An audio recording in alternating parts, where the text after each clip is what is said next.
What's it really like to spend 10 hours in Singapore Airlines A350 Business Class? Today I'm flying from Christchurch to Singapore and I will walk you through the seats, the food, the service and whether it's still worth the hype in 2025. But heads up, there was one part of the experience that totally caught me off guard. Let's just say, getting some rest wasn't as straightforward as expected.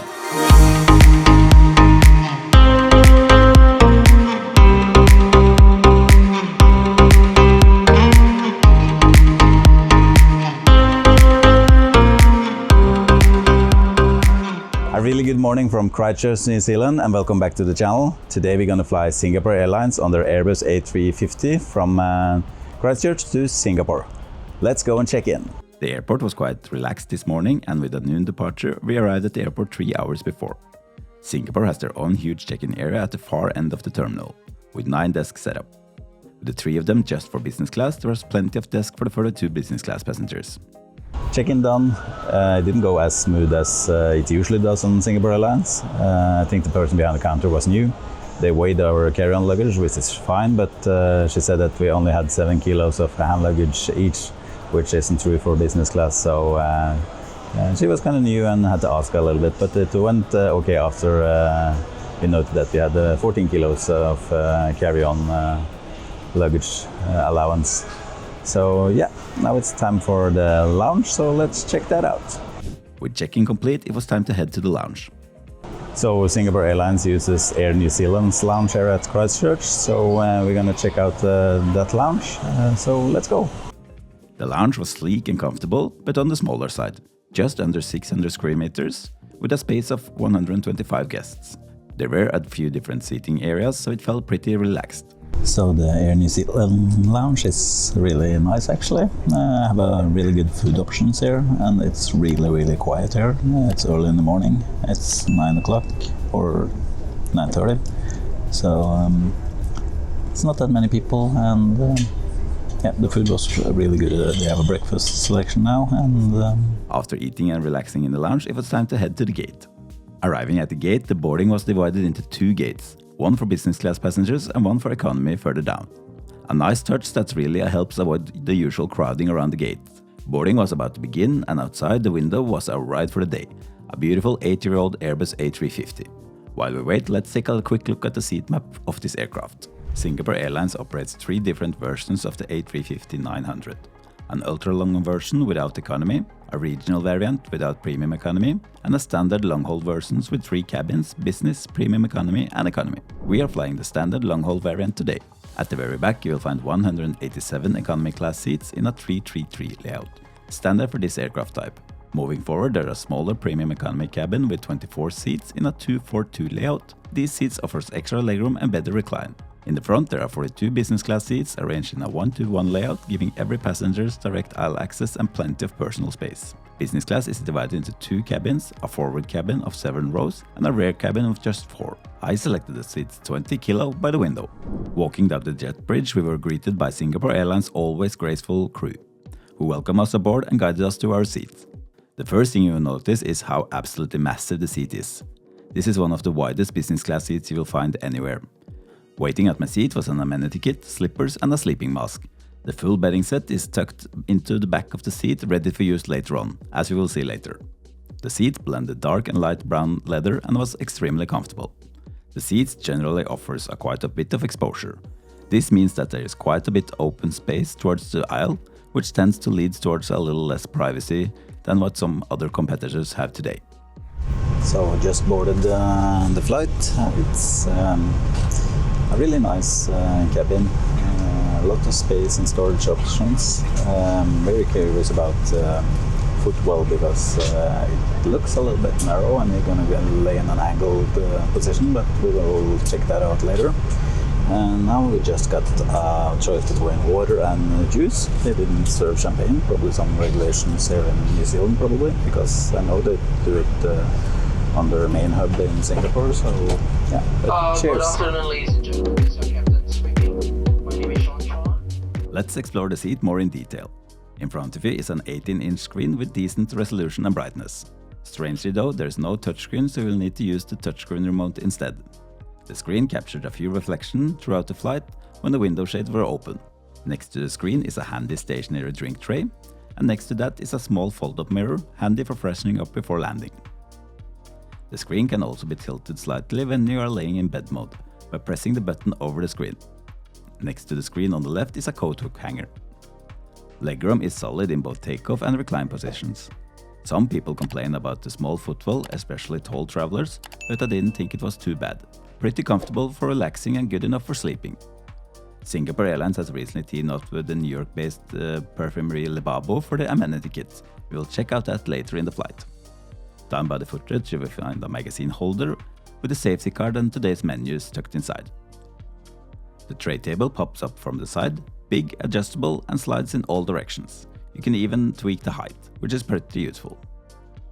The IFE is controlled using a Panasonic touchscreen remote. It works fine, especially since you need it in bed mode. There's also a storage compartment on the top console that opens to reveal a bottle of water and a pair of headphones. In the back corner of the seat there's a reading light, a headphone jack, a universal power outlet, 2 USB-A ports and even a HDMI port if you want to mirror your content from your device. There's also a magazine holder in the back, but here I search all my camera gear. On the other side you will find the seat controls, super easy to use, and there's another headphone jack here too. But one thing to know, you can't fully recline this seat into a bed by yourself. It's fold forward instead of sliding flat and usually requires help from the crew. A bit unusual if you haven't flown this seat before. There's also some more reading lamps in the other side for various positions you have your seat in. The headrest is stationary and cannot be moved. Much like any other Airbus A350, Singapore Airlines do not have individual air nozzles in the overhead ceiling.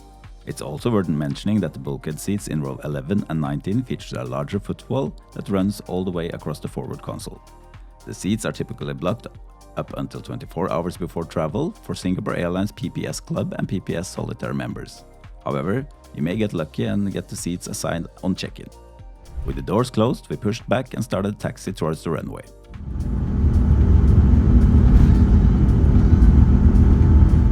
Even though the cabin doesn't have sliding doors and feels pretty open, it still managed to feel calm and quiet once you settled in. Today's flight path is during daytime, covering a distance of 5,223 miles, flying over the entire Australian continent before crossing over Indonesia and arriving in Singapore. Departing at noon from Christchurch and landing 1700 local time in Singapore. Flight time is 10 hours and 40 minutes. The toilets are nothing special when it compares to other carriers. There are 3 toilets for all 42 business class passengers. The size is the same and kind of small. There are all sorts of amenities stocked in the toilets, from Penhagen amenities, towels to drawers full of toothbrushes and razors. Back at my seat, it was time for food service, but the captain turned on the seatbelt sign. While we waited for the turbulence to pass, I had a look through the menu. The flights include a lunch, a selection of snacks they call delectables, and a light dinner before landing. Singapore Airlines definitely doesn't hold back when it comes to food and drinks, and the menu was packed with options. For champagne, they were serving a 2018 Piper Heidsieck, along with a solid lineup of white and red wines. There's also a full cocktail list, including their signature Singapore Sling, and even an impressive coffee and tea selection. One of the highlights of Singapore Airlines is their Book to Cook service. It lets you pre-order your main course up to 24 hours before departure, choosing from a wide variety of dishes. Starter and desserts are picked from the onboard menu. So the forecasted turbulence wasn't that bad, it was just a few bumps, but Singapore Airlines likes to be on the safe side. They had a big incident on this, so you can understand them. We're currently 1 hour into our flight and the crew have started to prepare the meal, so it's time for food.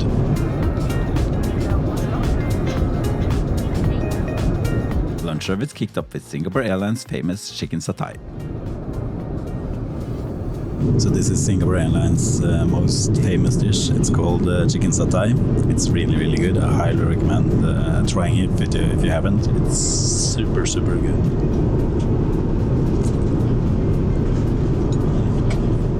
Unlike other airlines, Singapore Airlines offers a trayless service with each course individually plated. The tray table is laid properly with a large tablecloth, cutlery, salt and pepper, and a glass of water.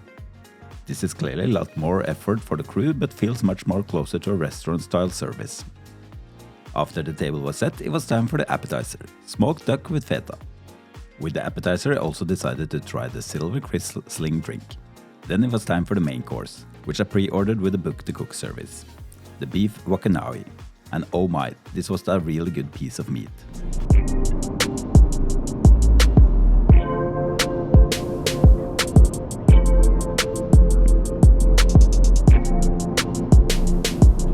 Just had a beef and oh my god, wow, that was really good. It's so tender and juicy and a lot of flavor.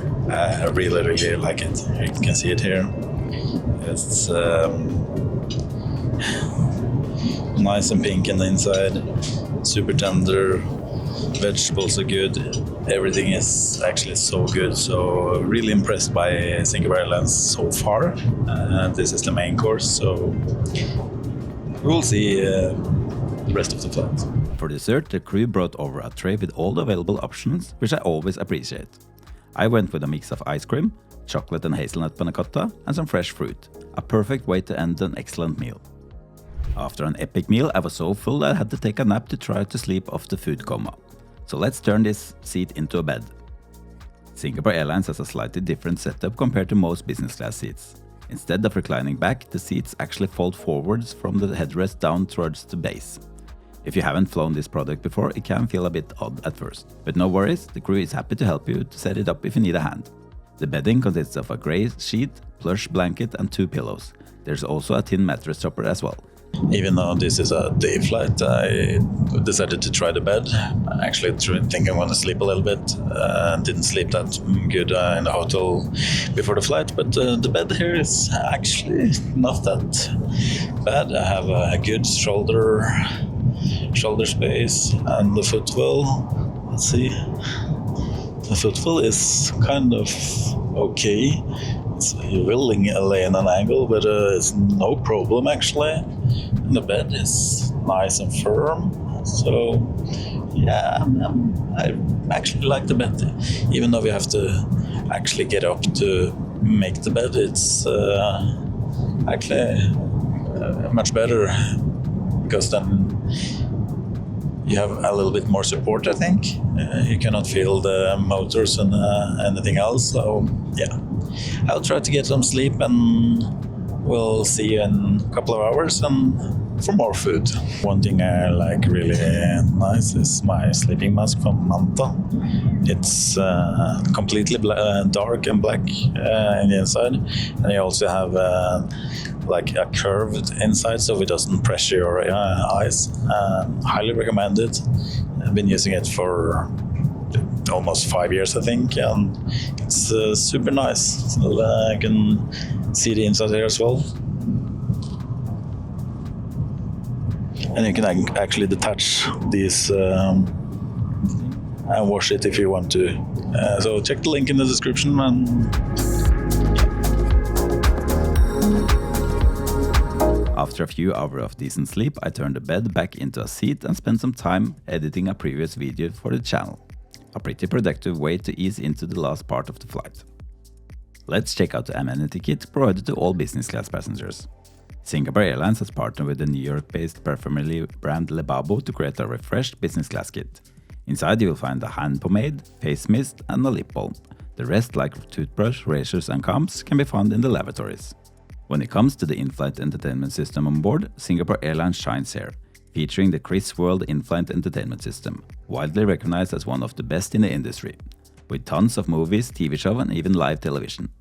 The screen itself is not a touchscreen, instead you will need to use the IFE remote to navigate. The remote works quite well, and unfortunately the plane was not equipped with the tail cameras, which is a feature I really miss on board a A350. Singapore Airlines also provides noise-cancelling headphones to all business class passengers. They are around air and offers decent noise cancellation. This flight was equipped with Wi-Fi and is free for everyone traveling in suites, first and business class, as well as KrisFly members in economy and premium economy. Basically, if you sign up for a KrisFlyer account, you're good to go. The speed was decent when I tried it, and I clocked 14.2 megabit down and 1.92 megabits up, sufficient enough for web browsing and also light streaming. The second meal service started around 2 hours before arrival, as the cabin became brighter and the crew started handing out hot towels. A new tablecloth was laid down and the first appetizer was presented, marinated chicken with sweet corn and tomato salsa, served with amazing garlic bread from Singapore Airlines. For main, I had pre-selected the beef radang from the Book to Cook menu.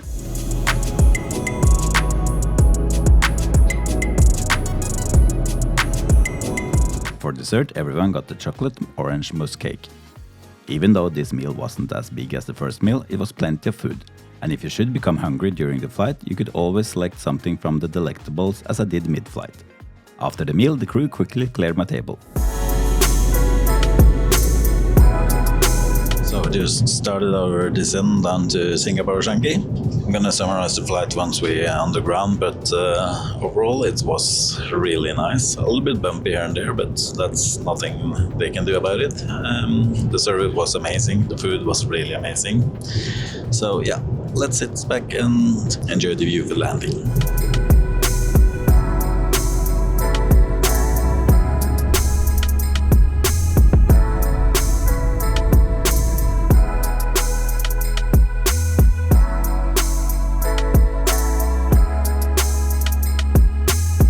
Well, this was Singapore Airlines from Christchurch to Singapore.